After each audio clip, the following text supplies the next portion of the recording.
బంగారం ఏ గదిలోకి వెళ్లినా ఆభరణాలు, నగలు, వస్తువులు ఎటు చూసినా ఖరీదైన గాడ్జెట్స్.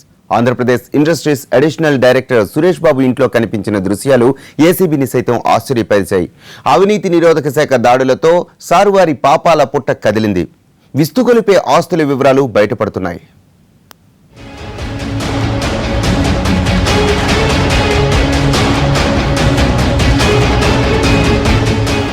ఆంధ్రప్రదేశ్లో మరో అవినీతి తిమింగలం ఏసీబీ వలలో పడింది.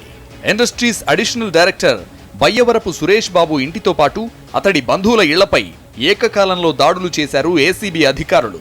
ఆదాయానికి మించిన ఆస్తులు ఉన్నాయన్న సమాచారంతో రంగంలోకి దిగిన అవినీతి నిరోధక శాఖ హైదరాబాద్లో 5 చోట్ల, కర్నూలు, విజయవాడ, గుంటూరు జిల్లాల్లో ఆయన నివాసాలు, బంధువుల ఇళ్లలో మొత్తం 8 చోట్ల తనిఖీలు చేసింది.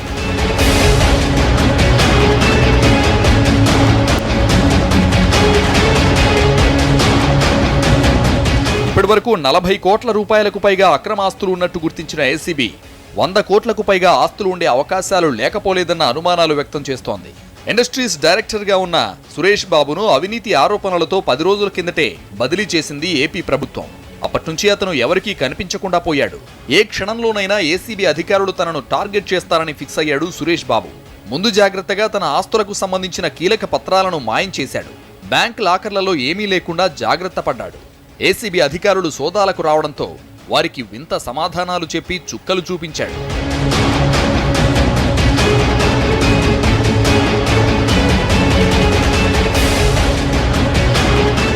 తన చర్యలతో ఏసీబీ అధికారులకు మస్కా కొట్టే ప్రయత్నం చేశాడు సురేష్ బాబు. ఇంట్లో అస్సలు డబ్బులు లేకపోవడం ఏంటని ఆరా తీస్తే కొంత సొమ్ము ఉందని చెప్పాడు.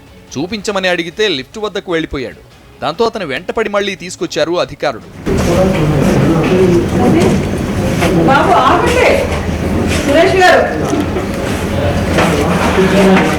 ఫోన్లో ఉన్న ఓ వ్యక్తి గురించి అడిగితే వింత వింత సమాధానాలు ఇచ్చాడు అతగాడు.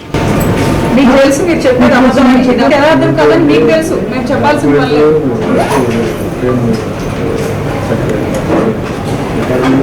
ఉన్నాయవన్నీ. నాన్ కోఆపరేషన్ కిందకు వస్తుంది అంటే అడిషనల్ ఛార్జ్. మొత్తం 8 చోట్ల జరిపిన సోదాల్లో భారీగా ఆస్తులను గుర్తించారు పోలీసులు. కిలో బంగారం, 3 కిలోల వెండి, 14 లక్షల నగదు, 9 లక్షల బ్యాంక్ బ్యాలెన్స్ ను అధికారులు గుర్తించారు. విశాఖ, గుంటూరు, హైదరాబాద్లలో సురేష్ బాబుకు 6 ఫ్లాట్స్ ఉన్నట్టు తెలిసింది.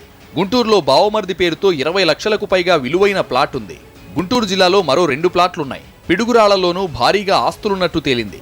జిల్లాలో తండ్రి, సోదరుల పేరుతో సురేష్ బాబుకు 244 గజాల ప్లాట్ ఉన్నట్టు అధికారులు గుర్తించారు. కర్నూలు జిల్లాలో 25 లక్షల విలువైన వ్యవసాయ భూమి ఉన్నట్టు గుర్తించారు. బయటపడుతున్న ఆస్తులు, వస్తువులను చూస్తే ఆయన అక్రమ సంపాదన ఇప్పటివరకు 40 కోట్లకు పైగానే ఉందని ఏసీబీ అధికారులు అంచనాకొచ్చారు. ఇక దాచిన వాటి వివరాలు బయటపడితే 100 కోట్లు దాటుతాయన్న అనుమానాలు కూడా బలపడుతున్నాయి. సురేష్ బాబును అరెస్ట్ చేసి కోర్టులో హాజరుపరిచినట్లు ఏసీబీ అధికారులు తెలిపారు. ఈ కేసులో మరింత లోతుగా దర్యాప్తు చేస్తున్నట్లు చెప్పారు.